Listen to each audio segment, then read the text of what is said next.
I'm buzzing this morning. I'm just all the hype. I'm excited. It's good. And what was it like watching auditions back at the weekend? I'm my worst critique, and do you know what? I think I was really, really nervous of actually doing the audition in the first place, but I think I was actually more nervous of watching it, if you can believe it, because my boyfriend was sat with me and my puppy, and my friends wanted to come round, and I said, absolutely not. We've got a 6-month-old little gorgeous little dog, and I just said I want it to be me, my partner, and the little dog. And I was terrible. I was terrified. I was literally shaking. And as my partner said, he said, I don't understand, you already know. I said, but it's not about that. I don't know how it's going to be edited. You know, I did a lot of interviews that day. So, yeah, it was petrifying to watch it. But I was really happy. You know, I was watching it, and everybody else in my circle of friends have said, that's just basically me. And I think that's the most important thing, just being yourself. You've done a lot of experience in West End shows. How does this compare in terms of the nerves? Well, yeah, I mean, I've done a couple of West End shows before. And I've been privileged to obviously be a part of that. I think it's a completely different type of nervous feeling, because if you're in a show, for instance, I was in a show for We Rock You for a year, you're doing the same things every night. So, and a lot of the time you can't even see the audience on the stage because of the lighting. And so, yeah, it's a completely different type of nervousness. And this is nervousness, is that even a word? It is now. I don't think it is, but now it is, yeah. I think it's more to do with the adrenaline on these types of auditions, because you are cooped up in a room for 9 hours. You know, your adrenaline goes up and down in waves. You're really nervous, you know, and then you get really excited, and then all of a sudden you're completely catapulted onto a stage like confetti, and I can't ever explain how that feels and how nervous that I was. It was just, you know, really nerve-wracking. And what was it like seeing Simon again? Yeah, I always get really scared seeing Simon. He just petrifies me, but I think he petrifies everybody, but it's really petrifying. And even watching the telly, even watching his facial expressions when I started speaking, I was like, oh my God, it's horrible. You're being horrible.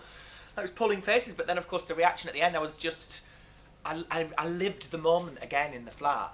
Then opened up the Prosecco, and then the rest was history, basically. And what made you decide to do Britain's Got Talent over, say, The X Factor or The Voice? Well, I think Britain's Got Talent, first of all, I just love the fact that it's a variety fun-packed show, and it's not just about singers.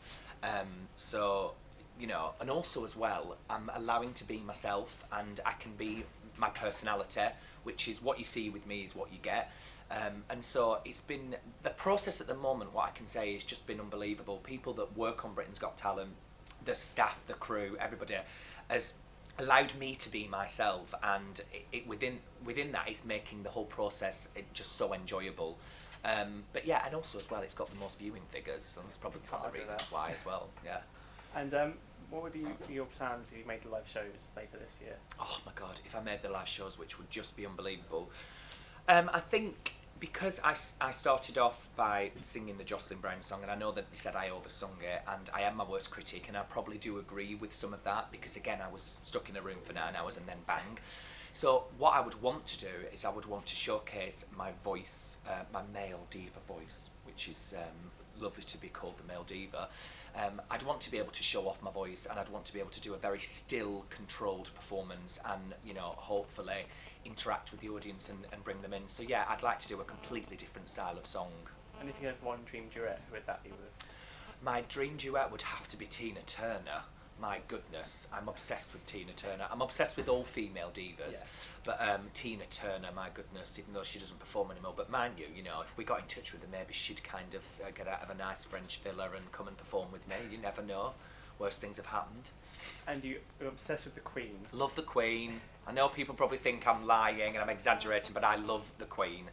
I've always liked her. I love high-powered women. I love what she stands for the country.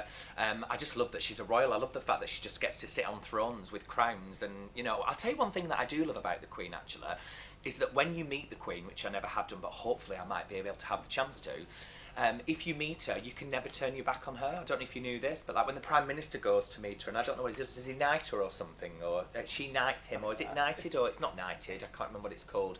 She basically presents him the job of being the Prime Minister. I don't know if you've ever noticed, they can't then just turn around and walk out. Nobody, when you meet the Queen, can literally turn around. You've got to go backwards. I love that. Just powerful. And you said the Queen has her own anthem. What would be your anthem? what would my anthem be? It would probably be like a really big, massive Dreamgirls song, or Donna Summer, where, you know, I could get to perform a song where they would literally explode loads of confetti on a stage. That's a good question, actually. I don't know what my anthem song would be. I've got so many different styles and genres of music that I love. But yeah, I would think a big camp Donna Summer number. Sounds yeah, good. that sounds good. And finally, what is your ultimate goal? Where would you like to be in a year from now? Listen, I've dipped in and out of shows. I've dipped in and out of bad gigs. I've done restaurant work. I've worked in offices. The things that get me through doing normal jobs, working as waiters and hospitality and all these things, is because I love what I do, and I've been singing all my life, and you have to be a very strong type of character to keep in this industry, because there are highs but there are lows, and a lot of my friends at my age now have given up. And one thing that I'm proud of myself at is that I've kept at it and stuck at it, and I believe in myself enough to keep going, and I've got an amazing circle of friends around me as well that believe me as well. So just keep going, and as long as I'm singing, I'm happy.